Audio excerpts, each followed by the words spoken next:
gy'okoma okwagala omuntu gy'okoma okwagala ebyo byajja nabyo. Nawulirako ku story ey'omuwagizi wa Arsenal mu ggwanga lya Kenya. Man U yakuba Arsenal olunaku olumu n'ava ku kalina waggulu ne yeesuula wansi. Okwo kwagala mupiira nti asoosa mupiira nga tanaba na kusoosa bulamu bwe. Abaddu bangi bagenda okulaba Champions League ekiro wano mu mbeera ya Uganda mu bibanda. Ekyo kyokka kisooka kulaga nti asoosezza mupiira nga tanaba kwesoosa. Ekibuuzo ekyebuuzibwa, asobola okutuusibwako obulabe mu kiro ekyo mu ttumbi? The answer is yes. Naye abantu babeerayo.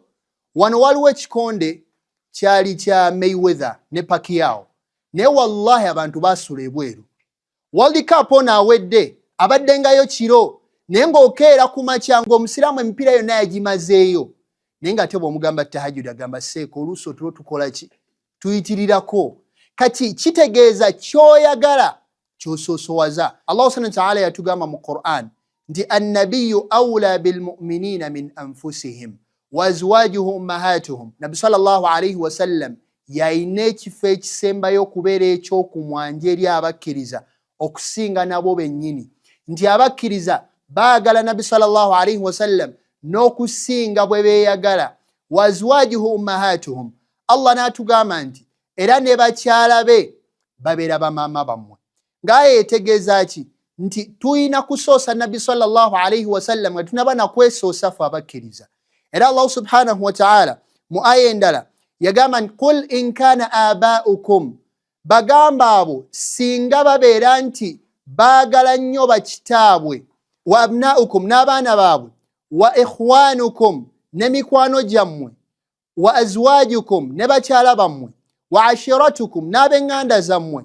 Allah n'agamba nti wa amwalun iqtaraftumuha, naye maali gye mubeera mukuŋŋaanyiza Allah subhanahu wa ta'ala gy'abawadde.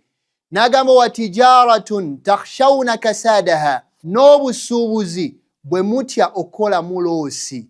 Wa masakinu tardawnaha, n'ebisulo n'amayumba ag'ebbeeyi amalungi ge mubeeramu singa ebintu ebibeera nti ahabba ilaykum min Allahi wa rasulihi, singa ebintu ebyo bibeera byagalwa gye muli okusinga Allah n'omubaka we. Wa jihadin fi sabili, n'okulwana mu kkubo lye. Allah yagamba nti fatarabbasu, mulindirire hatta ya'tiya Allahu bi amri, okutuusa Allah subhanahu wa ta'ala lw'anassa ensonga ye. Wallahu la yahdi alqawma alfasiqin. Allah subhanahu wa ta'ala tagenda kulungamya bantu bamujeemera. Allah subhanahu wa ta'ala tagenda kulungamya bantu boononefu.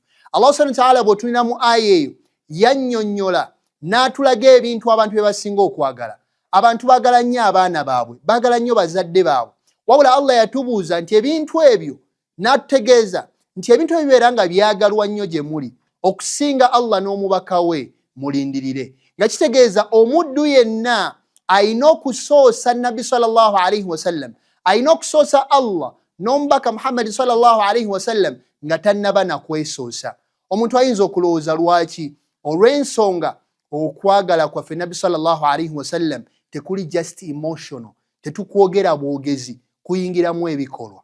Ekyokubiri, kuyingiramu okubeera nti tuli basimu nti yatujjira n'obuluŋŋamu, yatujjira ne Qur'an, yatujjira n'obubaka obuva ewa Allah. Wama yantiqu anil hawa. Nabi sallallahu alayhi wa sallam yetayogera kintu kyonna kyayogera ng'akyogera lwakwagala kwa mutima gwe. In huwa illa wahyun yuha, bwalinga bubaka bwalinga bumukkako. Laka ya rasulallahi sidqu mahabbatin faqat mahabbata man ala wajhi thara.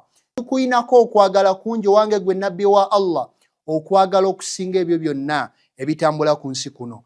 Laka ya rasulallahi sidqu mahabbatin, owange gwe nabbi wa Allah tukuyinako okwagala la tantahi abadan walan tataghayyara, okwagala okutaliggwawo walan tataghayyara. Era tusaba Allah subhanahu wa ta'ala kuleme kukyuka.